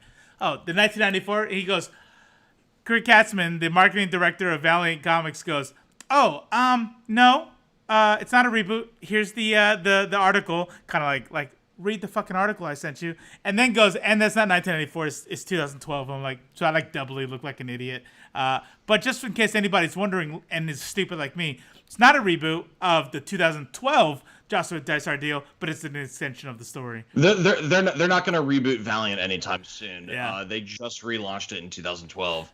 Well, so the only reason why I was confused is because when I was reading the article, even though the year is unforgivable, okay, I fucked up. But the part was like, here's the story, and then some of the specifics in the article that they were talking about was like, we get to see how he started and the rise of Peter Stanchik. I'm like, but we saw the rise. So I was we saw the descent. This is the rise. I guess. I mean, Peter Stanchik definitely descended, like, but he descended like in the first like 2 issues. Right. Like he became a piece of shit like right away. We never like I guess I won't spoil the end of the run, but it's definitely the first run, the Dysart run. It's not a story of a rise. Okay, got it. Yeah, got it. All right, fair. But yeah, I'm excited for this. Hey, Chris, do you read any Valiant? Are you a Valiant guy? So I was gonna say I'm not familiar with this character at all. My only Valiant that I've read is we had Robert Venditti on the show, and he had finished up his Man of War. And I read that, and I really liked that. And I want to read more Valiant, but there's only so many hours in the day. I actually have like a shitload of Bloodshot from a Humble bundle a while back. Yeah. Which I don't know if anyone knows, but Vin Diesel did a movie. And is the Lemire run? It's dude, it's like there's got to be 20 or 30 different collections in there. So I think it's like almost all of it.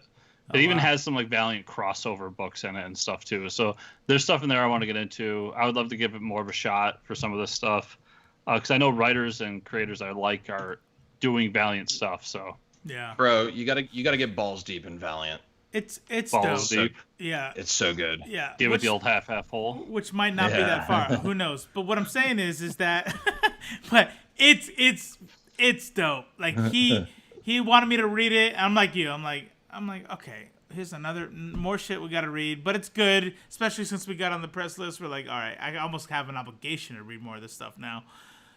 And it was so good. It was really good. I was mad. I was mad that I didn't start it earlier. Listen to people at Valiant. Like, I'll be on your press list. Give me a shout out. Like, there you go. Ahoy likes us. What the hell? Yeah, it's pretty dope. Pretty dope. So I'll go ahead and move on. But final words is just I'm very closely watching this, and I've kind of been having a love affair with Valiant the past few months. I've been reading all of it. I'm almost at my PhD in Valiant. It's very fulfilling. Other people have jobs and kids and wives and like Friends. houses and shit, and Yeah. I'm just learning all there is to know about Valiant. So Michael Malone, that is Chris your. about to get mad at this next story. Oh, you just do it. okay, so man, okay, let's do this. So Alan Moore, he just gave his first interview in years because he's promoting The Show, which is his movie that's coming out, and you'll see maybe a little bit later some amusing imagery, some interesting imagery that we've gotten from that movie. But so here's the quote. And I'm not saying I 100% disagree with it, and I'm definitely not criticizing his. I don't really have a problem with this quote, but I don't 100% agree with it. But we'll see what you guys think.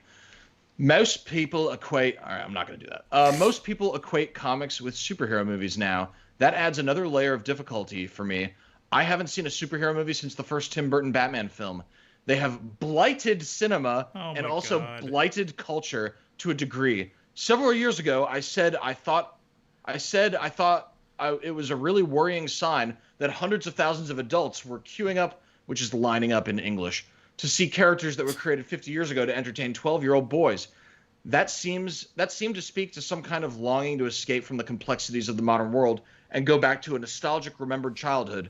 That seemed dangerous. It was infantilizing the population. This may be entirely coincidence, but in 2016, when the American people elected a national socialist, Satsuma, and the UK, I don't know what a Satsuma is, by the way, I didn't look it up, and the UK voted to leave the European Union, 6 of the top 12 highest grossing films were superhero movies.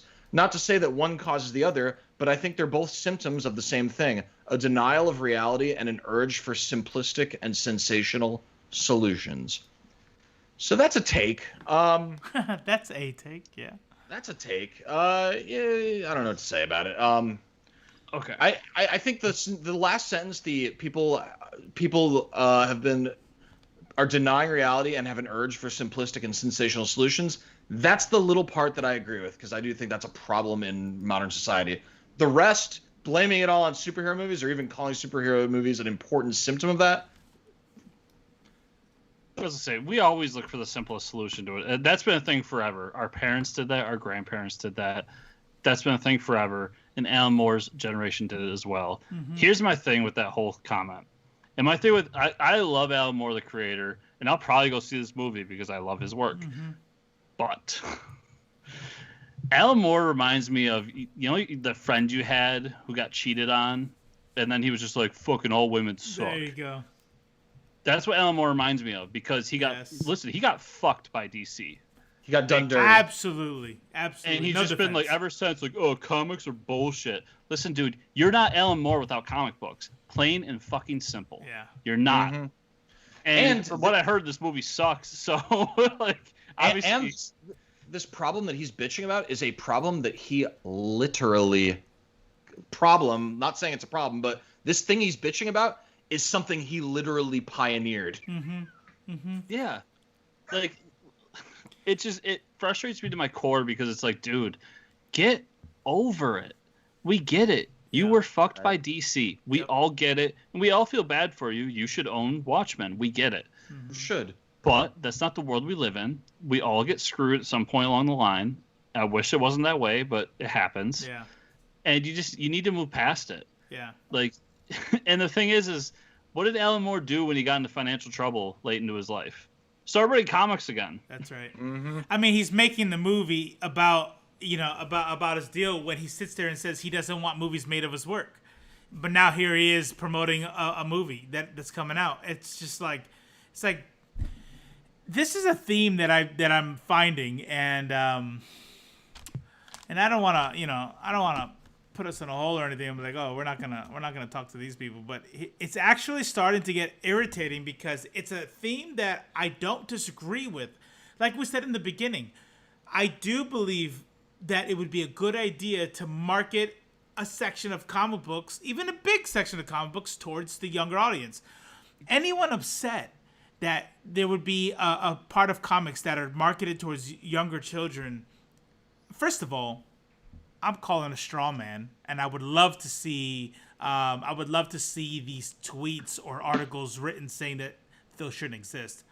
I haven't seen them, but do you have a reply to that? Have you seen that? I just think those people are wrong too, because very selfishly, I want more kids comics because I want comics to be around. Like, I'm only 32. That's fair. I hope to be around for at least another 40 years. Yep. Probably more realistically another 20 based on my diet and exercise. But I want comics to be around for the rest of my life. So I need children that are going to grow up to be adults one day. Yep. To keep supporting that.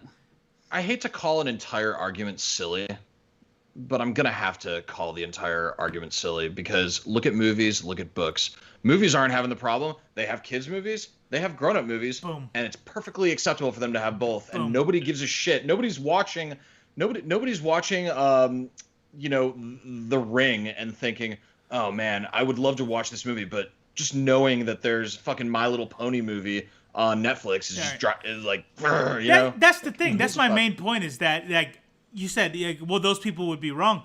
I'm wondering if those people even fucking exist. Like, of course, there's like people that exist that'll say that, but like, are they a part of the community? Are they an actual voice? No, nobody gives a fuck that little kid books exist. But this is a theme of old in their prime types. You know, I could have been a contender types, or people who were contender but they're not anymore. But it's like, okay, bro, chill. It's okay for me to want comic books for me too. Yeah, it's an argument that I give for a lot of things, from politics to comics to whatever. Is that number a percentage that's enough for me to give a fuck? There you go. Because a majority of the things we get upset about, it's like, okay, when we really get down to it, it's like, oh, it's only like 2% that are saying this of people in the entire community / world. Why do I care? Like, okay, they have their voice, but they're not a significant enough amount of people for me to care. It is a recurring thing. It's manufactured controversy. Someone said something really shitty on 4chan. The entire other side of the argument addressed them, and now it's news. You know what I mean? Now the conversation is news.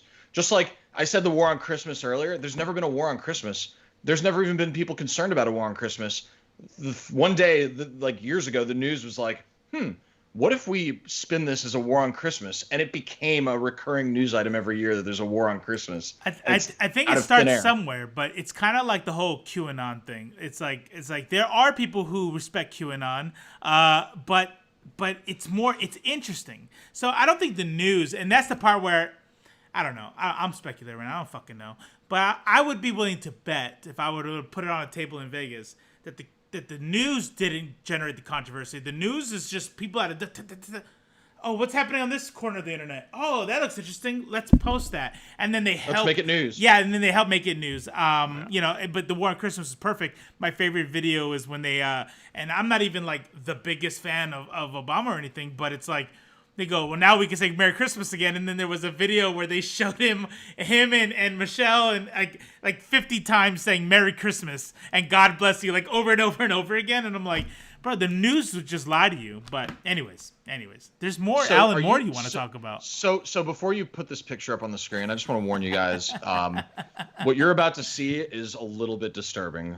A little bit If you have any small children in the room, evacuate them immediately, or they will not go to bed tonight from the nightmares. Go ahead. I haven't slept for 2 days. Let's get it up there. Let's just get it on the screen. Let's peel the Band-Aid off. Okay. Whoa. Okay. Holy fuck. Fuck me sideways. All right. More. You see what I did there? The show. The show more and more. Nice. Is his first movie. It's a continuation of some short films that I did not see. Here's the pitch. On a mission to locate a stolen artifact for his menacing client, Fletcher finds himself entangled in a twilight world populated with vampires, sleeping beauties, voodoo gangsters, noir private eyes, and masked avengers. This does sound cool, guys. He quickly sinks into a bizarre and delirious black hole that is hidden just beneath the surface of this seemingly quiet town. Soon enough, Fletcher discovers that dreams and reality have all been blurred, and there might no longer be a real world to go back to. And somehow, in all of that, we find ourselves staring at this, which is Alan Moore in all of his Alan Moore glory, painted like fucking crackhead Satan. Yeah, he's a wizard, guys. If he's not a villain in this movie, then I'm gonna be very surprised because this is horrifying. If he's a good guy, I don't even want to meet the villain. There was another, I think it was like, what was it, The Kingsman or something, where I remember watching the trailer, and I'm like, Alan Moore's the villain.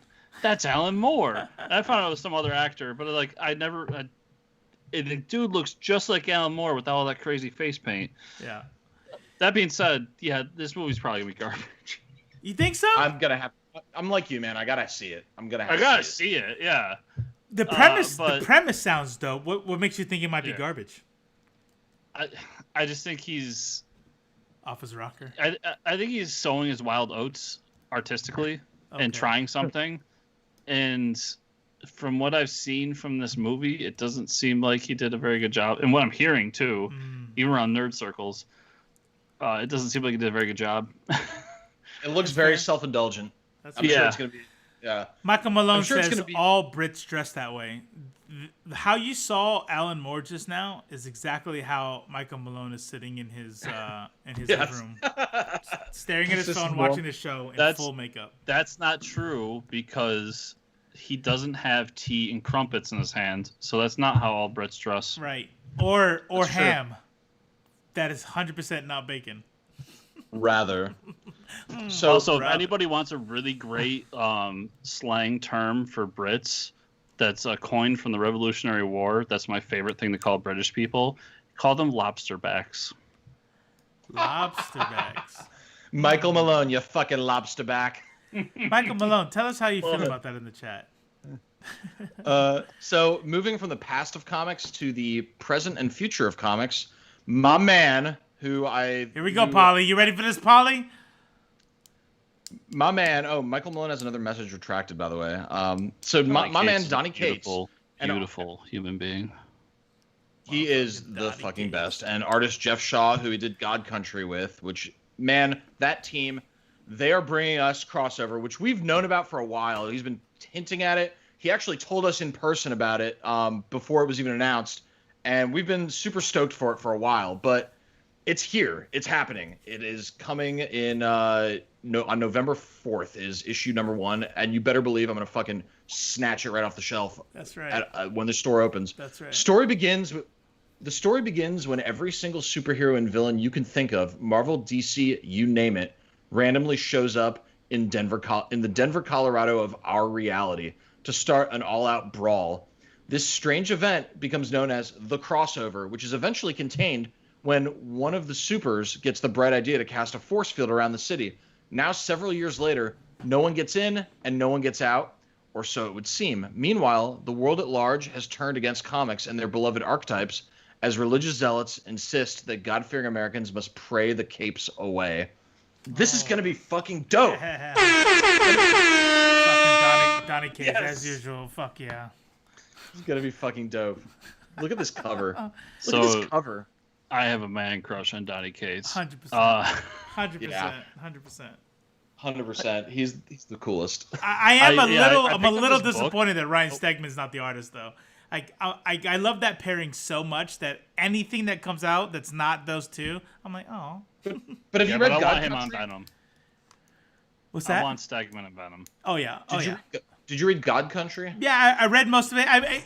I'm not saying anybody's a bad artist. Like, there's tons of art. I just love those two together. Like, they're so metal together. I love him with Stegman. I love him with Trad Moore. I love him with Was awesome. Yeah. I love him with Jeff Shaw. I'm stoked for this. What I want to know is, reading the description, it sounds like they're using licensed IP. Like they say I don't know if it's going to be a pastiche of every hero you can think of, like Super Dude and Bat Friend or whatever. I don't know if it's going to be that, or if it's going to be, if they actually managed to found some way, maybe calling it satire, to get all these actual IP into the story. I don't know. I think it's going to be Astro City style, where it's just like, it's Superman, but it's not Superman. Right. Like, he's in a red suit with a blue symbol. Right. But yeah, I picked up this little book about rednecks who turn into zombies, or I'm sorry, turn to vampires, and that's when I fell in love with Donny Cates. And I've read everything he's done since Marvel and prior to Marvel. Yeah. Have you read and Baby I Teeth? cannot wait for this book. Have you read Baby Teeth? Yes. So good. Baby Teeth. So good. Venom, Thor, Guardians of the Galaxy, Silver Surfer Black. Listen, I am. Holy shit. This is. Yes. This is the story of comics in my life right now. Like, I'm not an X-Men fan, and I'm not really a Spider-Man fan. You know what my two favorite books right now out on the shelves right now are? X-Men and Venom. Yeah. Yeah, Thor kind of sneaks in there now too, but X-Men and Venom, like, it just proves that great writers and great artists at that, but great writers can craft a story for almost any character that can make me care. Oh yeah. And that's the thing that the Jerry Conways and the other people of the world kind of want to they want to stifle or shrink. And I get where they're coming from, but no, they don't want to stifle it. They'll heartbreaking. give us 3 books a year on a character we love, I guess. But it'll be a trade, and you got to wait 4 months to get it. This is the thing, sort of spoilers, although Marvel's posted it on their website and their Twitter, so I don't feel like I'm spoiling much. You don't get Donald Blake as a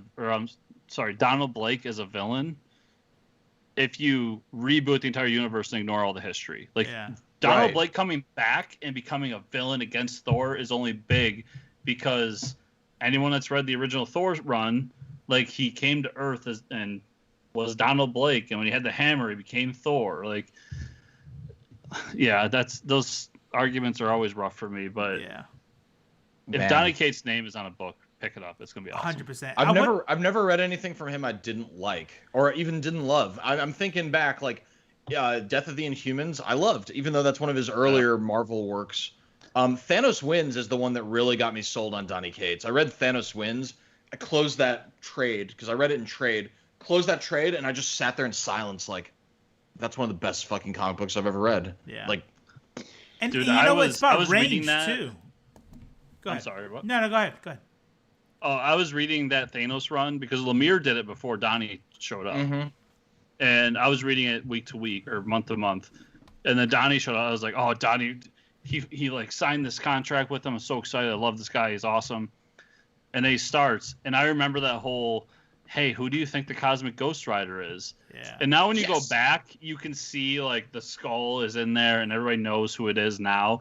But at the time, we were all just like, yeah, who the fuck is this Cosmic Ghost Rider and all this? And no one would have guessed. Nobody got it. Yeah. Nobody got it. He audibly laughed at me on Twitter because I said it has to be Silver Surfer. And then the next issue, Silver Surfer shows up, punches him in the face. I'm like, God damn it. Okay, not him. Yeah.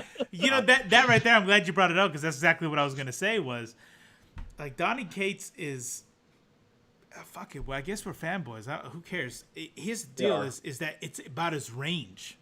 How you can write, you know, everything from Redneck to Baby Teeth to Thanos Wins to Cosmic Ghost Rider, which is hilarious in its own right. Like, what can you not do? From dark and gritty to comedy to...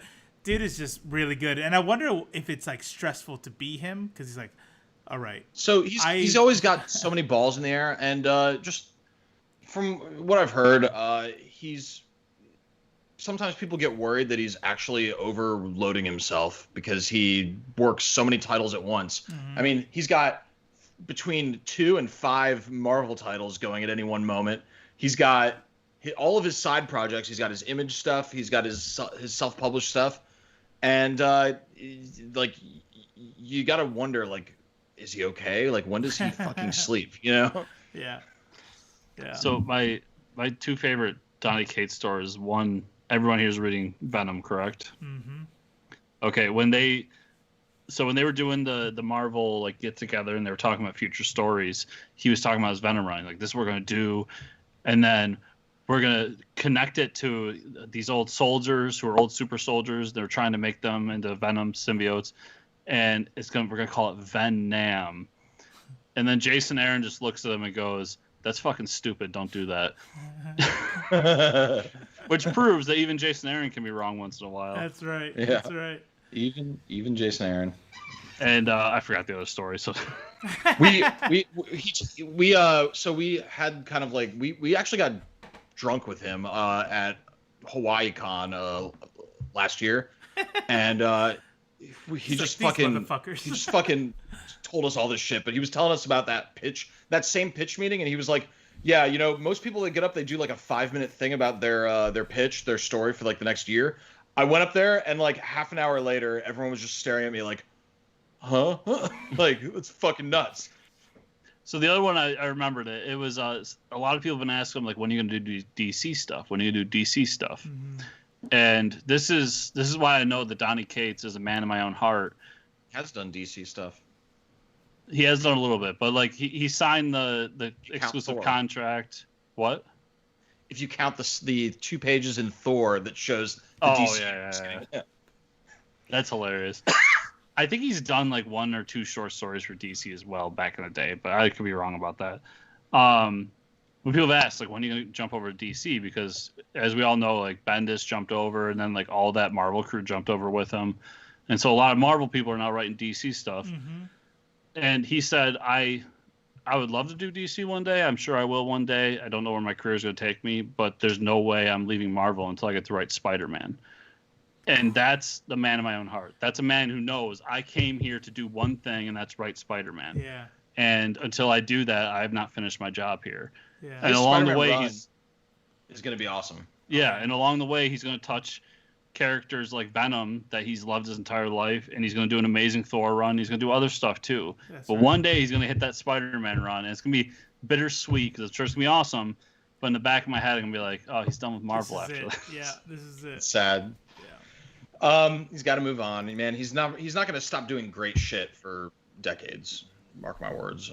So let's move on. Something that I'm not really familiar with. But it's newsworthy, and I think a lot of people in the chat like it. I'm not like the biggest fan of what I have seen, but I think, who knows, maybe it'll be great. Lumberjanes animated series based on Boom is in the works at HBO. It's based on the Boom series, the same name, in the works at HBO Max, from Noelle Stevenson. So this is an animated series adaptation of Boom Studios' Eisner Award-winning Lumberjanes comic book and graphic novel. It's headed to HBO Max. The She-Ra and Princesses of Power developer Noelle Stevenson is one of the co-creators of the Lumberjanes comic book and is set to adapt and executive produce the project. They're rumored to launch Lumberjanes with an hour-long special to be written and directed by Stevenson. The graphic novels are co-created by Shannon Waters, Grace Ellis, Brooklyn Allen, and Stevenson. Follow 5 friends, April, Joe, Mal, Molly, and Ripley, during their first summer at Miss Quinzella Thisquin Pennaquil Thilsel Crumpet Camp for hardcore lady types. These new cabin mates soon discover that there's more to this camp than earning badges, and that their camp director is harboring a secret that is the key to answering a mystery as old as the fucking camp itself. Oh my god, here we go. So, do they earn badges by making animals fight each other? Maybe. Are you a Lumberjanes fan? No, I've never read the book either. I think some of the people in the chat, I know Glynis. I think Glynis likes Lumberjanes. I know Ree. I don't know if she's here. She likes Lumberjanes. And Glynis just said in the chat, I only have 2 episodes of She-Ra left, and I'm so relieved to know there's new Noelle Stevenson coming. And then and then they do this thing, the woo. Or a high five, like a double high five. I guess that denotes excitement. So yes, I'm glad. Yes. Yeah. So I've heard nothing but good things about Lumberjanes. I read a little bit of it when we did the. There is an episode we have on the playlist for LGBT and comics, and this is a big comic with regard to representation. There's a young transgendered individual in there. I believe there's a non-binary individual in there, but it's also fun and it's a good comic. So check this out. This is an interesting comic that I would love to hear from all those boomers slash elder Gen Xers. So like, here's your comic for kids. Don't you love it? Like, I would really love to like kind of put this out there for them to like hear their opinion, because it is a great comic, and this is a comic for kids. That's really entertaining. So, and I guess that's the difference between us and these people that supposedly exist. Is I look at this and the art turns me off. I don't really feel like reading about a bunch of kids. It looks like a cartoony shit for kids. Which it is, yeah. I'm not interested in, but it doesn't make me mad that it exists. I'm That's actually right. very happy that it exists, because I know that some people it's going to mean a lot to them and they're really going to enjoy it. So That's right. I don't know why everyone can't just be like me. You know, that's I was gonna say, keeps me up at night thinking about that. You know, I was just say, I've heard nothing but good things about it. I've heard it's a great book, but I'm not the audience for it. That's right. That's They're right. not looking for me.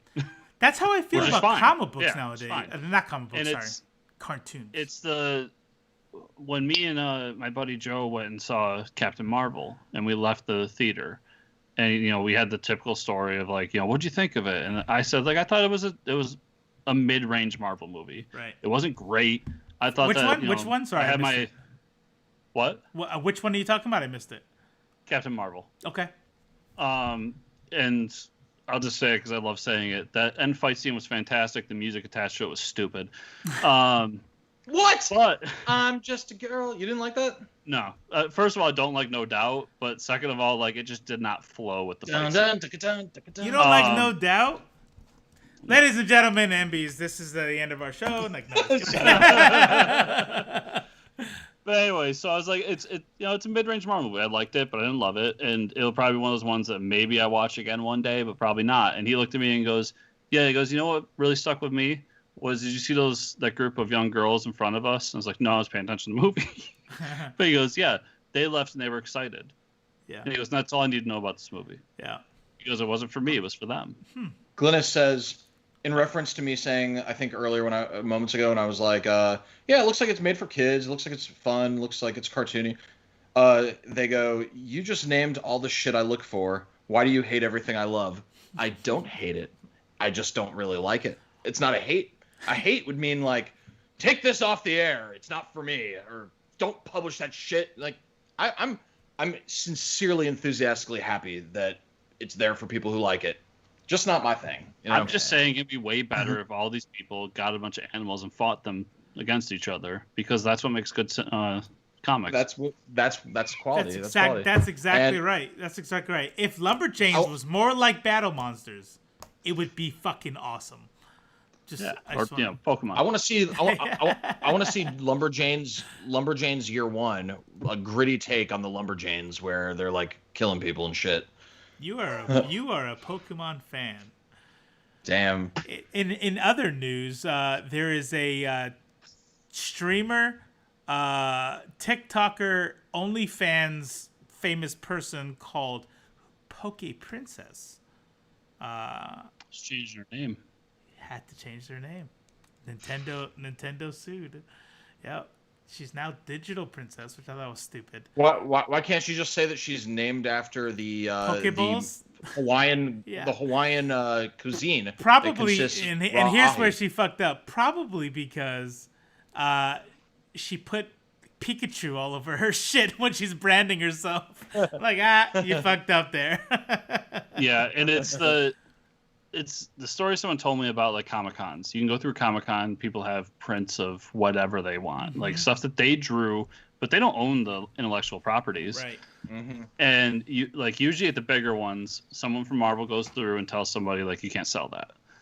And it's just because if you don't protect your intellectual property, then you're giving up your intellectual property legally. Sure. Right. And that's probably what happened, was they chose that battle above somebody else. Like, Well, she's not small. Like, she's not. And if- she's not a small streamer, so she's making significant amounts of money doing OnlyFans and streaming and all that stuff. So and if she's doing I'm going to assume if she's doing OnlyFans, she's doing not safe for work content. correct. So Can you post a link in the? Never mind. We'll talk later. Stupid. We can watch some videos together later. But Yeah. if she, We'll yeah, do a she's react. doing that, Let's do a I'm react sure, video. I'm sure the Pokemon Company and Game Freak want to that get as connection. far away from that as possible. That's right. You're right. You're right. So this is the moment you've all been waiting for, except Chris, because he didn't even fucking watch it. Jesus, dude. We're gonna talk about Boys episode 8. Hey, Chris, how invested are you in this show? Fairly invested. I do enjoy it. I like the last episode, how it ended. You said you don't mind if we talk about spoilers, and I believe you, but I feel so bad doing this. Okay, hold on. Take 30 seconds to feel bad. Just. Okay, right, everybody cheers for me. Cheers for me. Hit the timer real quick. Oh, Jesus. Oh. Okay, 30 seconds is up. All right. So this. Everybody. Feel bad for me. This season 8 finale, this season 2 episode 8 finale of season 2. That was a terrible sentence. Of The Boys was so goddamn good. Yeah. It's so satisfying, and I was like one of those episodes where I'm sitting there watching it like, fuck yeah. Yeah. Like, yeah. Man, that there's a fight where, and it's this image is actually from that scene, but there is a fight. Sorry, Chris, where Liberty Bell, or is her name Liberty Bell? No, I don't even know the names of these characters. You talking about the Starlight, racist one? Huh? You talking about the racist one, Stormfront? Stormfront is getting her ass beaten to shit by Maeve. Starlight, Maeve, Kamuki, yeah, Maeve, yeah, and then what's her name? The chick in the picture right here, and it's like so satisfying just watching her get the shit stomped out of her. And then the music starts playing, and it's like, this is so good. This is so fucking good. It's what we've been waiting for. We've been waiting for Stormfront to get a foot in her fucking mouth, and it happened. Yeah. And she gets fucked up. So I don't think she's done. Spoiler alert, Stormfront lives, if you want to call it living, but she's missing some major pieces of her body. But so I don't think we've seen the last of her, but her spot gets blown up. Everybody knows she's a Nazi now. And man, like where can this go from here? There's still so many soups. We also learn a very, very, very big spoiler about the CIA, or not the CIA, who's popping the heads? Who's popping the heads? Yeah. We learn who's popping the heads. This was a artfully done season. The way it was constructed from beginning to end, I think it surpassed the first season, which I loved. And there's so much closure and so much resolution. They didn't deny us. I had this feeling in the back of my head they were going to deny us a certain degree of closure. Like they were gonna try to George R. Martin us and be like, well, what you want to happen just ain't gonna happen. Yeah. Not for you. The people you love are gonna die, and the bad guys are gonna succeed. And it was nice to get just a solid dose of fan service satisfaction. Yeah. That's the kind of shit that I talk about when people are like, that movie was just fan service. I'm like, I'm a fan. Yeah, I'm a fan. I want to be served. Yes, that's. I don't get the negative connotation behind fan service unless it means something that I don't get. It's Last Jedi syndrome, man. This idea that subverting our expectations is a good thing, or deliberately disappointing us is a good thing. You know, we're so used to misery that it's like, if you saw what you wanted to see, then it wasn't a good movie. Michael Moore makes a good point. Where was Black Noir? I don't know. There's a rule that I follow that everybody knows. I didn't just make it up. Is if you didn't die on screen, then you're not dead. So Black Noir is alive, I bet, and Stormfront is alive, I bet. And so one of the things that I remember seeing, that I remember thinking when I saw, and just for Chris's sake, we won't say how she got fucked up because you'll just see it.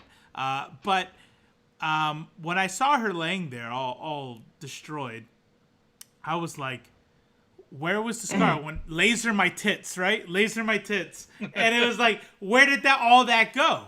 So clearly she has a healing factor.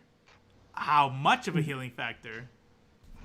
Also, this kid is stronger than Homelander. Oh, yeah. Because laser my tits is a far cry from blow off my fucking appendages. That's right. Holy shit. I guess we will spoil it then. Sorry, Chris. Go ahead, do it. Yeah. I left out that part on purpose, Judah. Whoa. Burrito. Look at the little face. Yeah, so I don't know. There's not really much else to say about it. It's awesome. I'm really excited for next season. It's super. What do you think? Where do you think it can go? Right? What do you? So I think that the shave head, explodey head chick from that institute. Mm-hmm. I really hope. I love that chick. I want her back. She's gonna be a good guy, I bet. Yes. Yeah. I like the idea of there being now we have a team. We have a team of good soups, and that's what I've wanted this whole time. Is some honest to goodness good old soups doing good old soup team shit. Do you think the woman who's blowing up people's heads, is she gonna be a bad guy or a good guy? I see her as a good guy right now. I mean, she's a Democrat. Yeah. But she is government, and she is doing this behind the scenes. She's blowing up the heads of people that we like. But here's the thing: she also blew up a lot of people's heads in that courtroom that weren't necessarily bad guys. She just did it. But Robo. Here we go. Think of those heads as eggs. And she's making an omelet. Now, what's one of the things you have to do if you're going to make an omelet? Right. It's very Stormfronty, but yeah, no, I guess I get where you're coming from, but She's just making an omelet, and we're it's sad. It's sad. We like the eggs. It's sad, Yeah. But we got to get this done. So it was like I asked when Toyo Harada, when he said, "Do you think Toyo Harada is a bad guy?" Greg Katzman, and I'm like, yeah, you can't, no matter how good I want to be, if I murdered and did bad to get there, I'm not you can be, I don't, whatever, everybody has different philosophies. I'm not an ends justify the means kind of guy.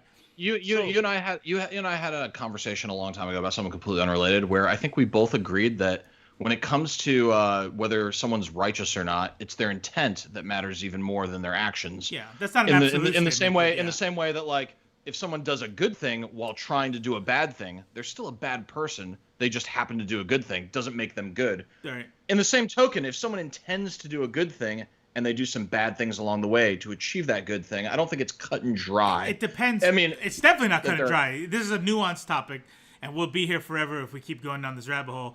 But it sounded like you were going to say something, Chris? I was half paying attention to my cat and you, it seemed, but the person blowing up heads, was this the congresswoman that was in? It was. She's a soup. She's a secret soup. So what's funny about that is last week on my podcast, I said I'm pretty sure that she's supposed to be AOC. Like, she reminded me of AOC. So I was just like, that's hilarious now that I think about it, that she was going around just blowing people's heads off. Yeah. That is definitely who I got too, right? And then actually, I think it was very on the nose, because one of the things that they used to talk shit about this fake congresswoman was a dancing video that came out, and you know what I mean, which is exactly what happened to AOC. So it's very, very, very much so AOC. But yeah, she ends up being the person popping heads. But yeah, so that episode was great. Liquid hot fire. Liquid hot. What's sad is we're not going to see this show again for like 2 years. Oh, I know, man. Yeah. God, there's so many things that I'm waiting for now. I'm waiting for the next Better Call Saul. I'm waiting for this now. I'm waiting for the next Hunters season. Like, when does it end, man? When do we just get all the things? All right, everybody. So that's the end of the show. I appreciate you coming out, Chris Rundt. Absolutely, this made it to the internet. Everybody, go check out Battle Monsters. That's the cover there. It is available on ComixOlogy. If you like it, then there will be more. There's also, I wrote it down so I don't forget, Fortress of Comics News. And to go out and subscribe to them and check out Bat Friends Podcast. How does DC not sue you for that? I don't understand. I don't know. We'll see. I don't know. For now, it's called Bat Friends News, and for now, that's what the logo looks like. So check it out before they have to change their name and logo. I've been actually discussing, because we're coming around 200, doing something different with the logo, but COVID ruins everything. So, as usual. All right, guys, you guys take it easy. And don't forget to wash your hands, wear your mask, and make sure you get out there and fucking vote. Brush your goddamn teeth. Thank you for watching IFLC. Please like, subscribe, ring the bell, and be free. Follow our links and watch our show because you want to and not because of the threats. Thank you for watching Judah, Robo, and Ree. We talk about comics, movies, and TV. Sometimes we have notable guests, and sometimes it's just us. But we're also cool.